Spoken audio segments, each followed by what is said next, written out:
اعوذ باللہ من الشیطان الرجیم، بسم اللہ الرحمن الرحیم۔ ماہ رمضان المبارک کے 14ویں روزے کی دعا۔ بسم اللہ الرحمن الرحیم۔ اللہم لا تؤاخذنی فیہ بالعثرات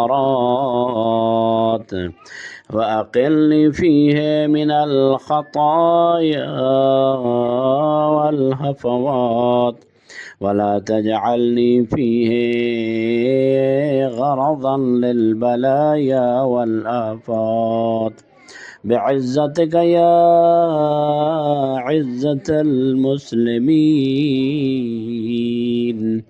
اے اللہ، اس دن مجھے میری لغزشوں پر نہ پکڑنا اور میری خطاؤں اور بھول چوک سے درگزر فرمانا، اور مجھے اس دن بلاؤں اور آفتوں کا نشانہ نہ بنانا۔ تیری عزت کی قسم اے مسلمانوں کو عزت دینے والے۔ اس دعا کی وضاحت آپ کی خدمت میں حاضر ہے، امید ہے توجہ سے سماعت فرمائیں گے۔ اس دعا میں پہلی درخواست جو خدائے ذوالجلال کی درگاہ میں کی گئی ہے وہ یہ ہے کہ ہم کہتے ہیں کہ اے اللہ، ہمیں ہماری لغزشوں اور ہماری خطاؤں پر نہ پکڑنا۔ عثرات عثرہ کی جمع ہے جس کا معنی لغزش ہے۔ ہم کہتے ہیں کہ اے اللہ، تو ہماری لغزشوں پر گرفت نہ کرنا اور ہمیں سزا نہ دینا۔ عثرہ اور تمرد میں فرق ہے۔ ایک ہوتا ہے تمرد، ایک ہے عثرہ۔ عثرہ سے مراد وہ گناہ ہے جو انسان سے غیر ارادی طور پر سرزد ہو جاتا ہے، وہ عثرہ ہوتا ہے، غلطی ہوتی ہے۔ مثال کے طور پر جیسے کوئی اچھا گھوڑا یا خچر جو عام طور پر راستے سے نہیں پھٹکتا لیکن کبھی کبھی اس کا پاؤں پھسل جاتا ہے، اس صورت میں آپ اس جانور کو برا نہیں سمجھتے کیونکہ وہ عام طور پر اچھا ہے، لیکن اگر کوئی جانور ہر وقت راستے سے بھٹکتا رہے اور اسے ہر وقت مارنا پڑے تو وہ اس کے کام کا نہیں رہتا، انسان کے کام کا نہیں رہتا۔ اسی طرح ہم بندے بھی ہیں، ہم اللہ کی اطاعت کے راستے پر چل رہے ہوتے ہیں لیکن کبھی کبھی ہم سے لغزش ہو جاتی ہے۔ ہماری نیت گناہ کرنے کی نہیں ہوتی لیکن کبھی حالات کی وجہ سے ہم سے غلطی ہو جاتی ہے، اس لیے ہم دعا کرتے ہیں کہ اے اللہ، ہمیں ہماری لغزشوں پر نہ پکڑنا۔ تو دوسری درخواست اس میں ہے وَأَقِلْنِي فِيهِ مِنَ الْخَطَايَا وَالْحَفَوَاتِ، یعنی اے اللہ میری خطاؤں اور بھول چوک سے درگزر فرما۔ ہم اللہ سے درخواست کرتے ہیں کہ وہ ہماری غلطیوں اور کوتاہیوں کو معاف فرما دے۔ تیسری درخواست یہ ہے کہ وَلَا تَجْعَلْنِي فِيهِ غَرَضًا لِلْبَلَايَا وَالْآفَاتِ، یعنی اے اللہ مجھے بلاؤں اور آفتوں کا نشانہ نہ بنانا۔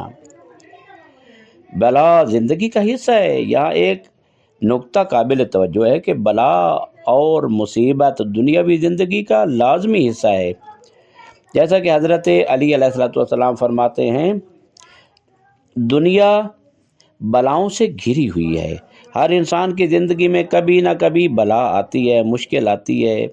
اس لیے یہ غلط ہوگا کہ ہم دعا کریں کہ اے اللہ ہم پر کوئی بلا مصیبت نہ آئے، نہ، بلکہ ہمیں دعا کرنی چاہیے کہ اے اللہ ہم بلاؤں کا نشانہ نہ بنیں۔ غرض کیا ہوتا ہے؟ غرض کا معنی ہے نشانہ، غرضاً للبلایا، جیسے تیر اندازی میں ایک خاص نشانہ ہوتا ہے، اسی طرح ہم دعا کرتے ہیں کہ اے اللہ ہم بلاؤں کا نشانہ نہ بنیں بلکہ ہم پر بلا آئے تو ہمارے لیے آزمائش بن جائے۔ دعا کا اختتام۔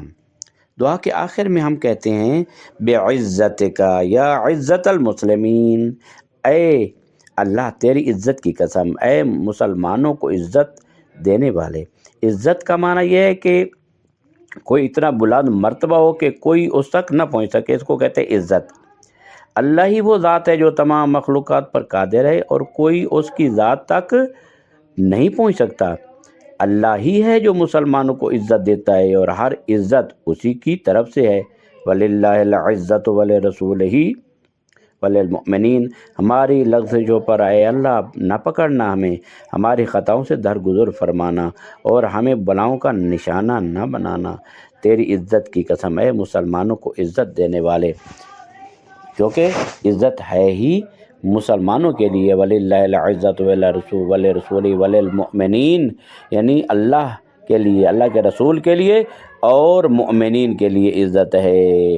خدا بندہ ہمیں ہر وقت عزت عطا فرمانا، ہمیں ذلت سے، رسوائی سے، پریشانیوں سے نجات عطا فرما، ہمارے ان روزوں کو، نمازوں کو، عبادات کو شرف قبولیت عطا فرما، اور ہمیں زندگی میں متعدد بار رمضان المبارک نصیب فرما، اور اس رحمت اور بخشش اور مغفرت اور نجات کے مہینے میں ہمیں نجات کاملہ عطا فرما۔